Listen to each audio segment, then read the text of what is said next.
تو کہا کہ جو اپنے بیوی کو گناہ پر ابھارے، زنا پر ابھارے، اسے دیوس کہہ لو، تو اسے مدہن کہا گیا. تو ایسے لوگ جو ہے اس شب جائزہ میں بھی محروم ہوتے ہیں. تو اس لیے مسلمانوں آج یہ ایسا آخری جمعہ ہے تو ہم سب مل کر کے توبہ کریں اور ان تمام اعمالوں سے، اگر کسی نے والدین کے ساتھ نافرمانی کی ہے، ان سے اظہار احسانی کی ہے تو ان سے معافی مانگ لو. یہ کوئی بڑی بات نہیں ہے، بڑی اچھی بات ہے. والدین کا جو دل ہوتا ہے بڑا اچھا ہوتا ہے، بڑا رحم والا ہوتا ہے.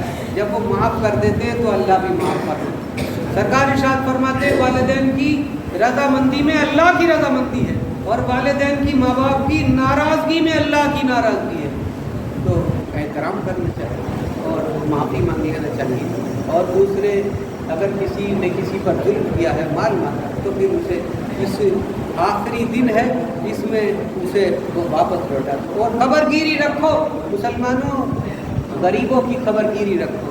کل کا انتظار نہ کرو کہ کل کو ہم صدقہ فطر ادا کریں گے، نہ، بلکہ آج ہی ادا کر دو تاکہ وہ کوئی غریب اگر عید کی خوشیاں سے محروم ہے، خرچہ نہیں کر سکتا تو وہ بھی خرچہ کر لے.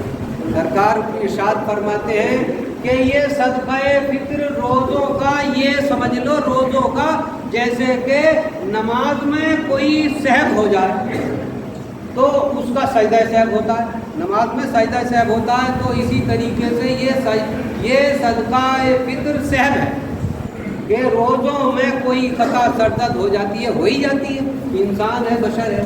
تو یہ صدقہ فطر سے وہ جیسے نماز سجدہ سہو سے صحیح ہو جاتی ہے، ایسے ہی یہ صدقہ فطر سے روزے ٹھیک ہو جاتے ہیں. جو بھی کوتاہی روزوں میں ہو جاتی ہے وہ صدقہ فطر ادا کرنے سے ٹھیک ہو جاتی ہے.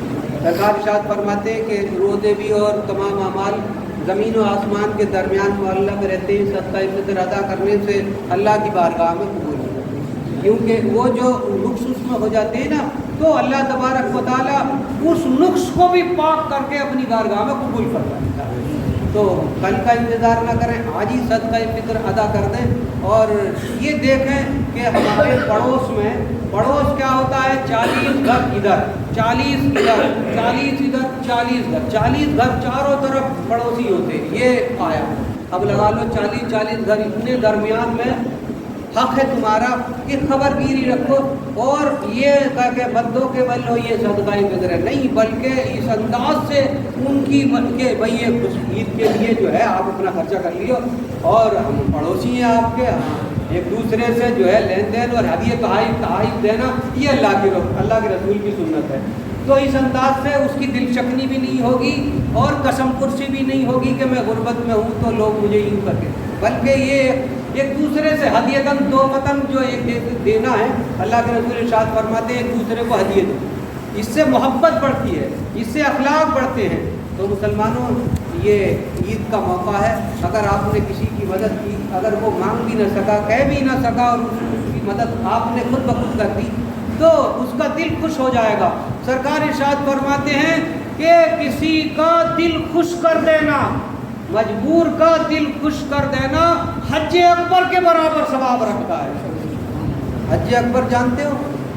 حج اکبر جمعے کا حج ہوتا ہے جو بڑا کہلاتا ہے، بڑا حج اکبر بڑا. تو حج اکبر کی برابر ثواب اللہ تبارک و تعالیٰ نامۂ اعمال.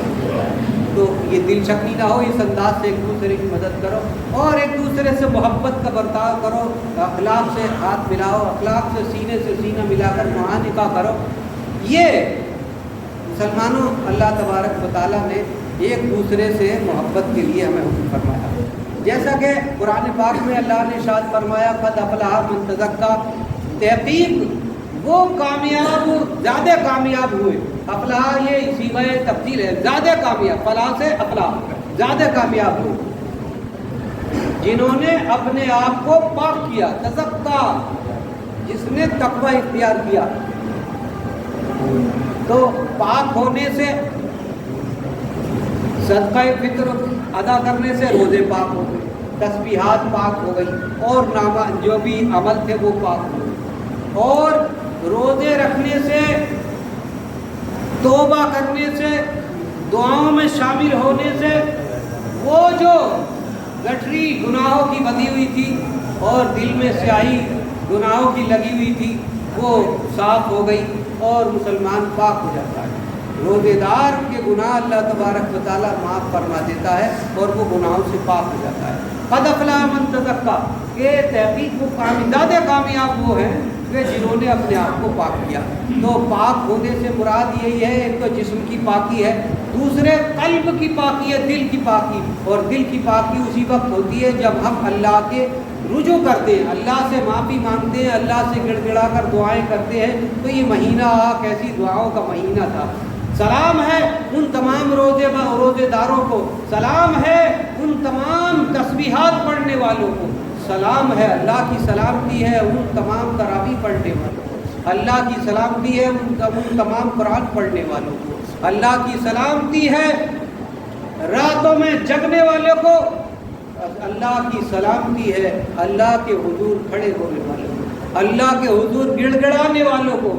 کہ دل میں رقت پیدا ہوئی، دل آپ نے دیکھا ہوگا کہ اور دنوں میں دل میں کساوت سختی پیدا ہو جاتی ہے، اور رمضان المبارک کا کیسا مہینہ گزرا ہے کہ اس میں دل میں اللہ نے نرمی پیدا کر دی ہے۔ جس کسی نے بھی اللہ کا پیغام سنا، اللہ کی باتیں سنی، اللہ کے رسول کی باتیں سنی، مسلمانوں ان کے دل نورانی ہو گئے۔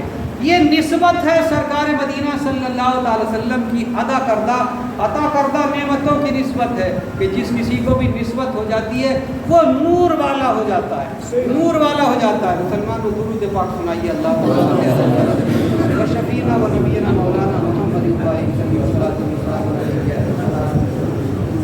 یہ خطبے سے واپسی کے موقع پر سرکار مدینہ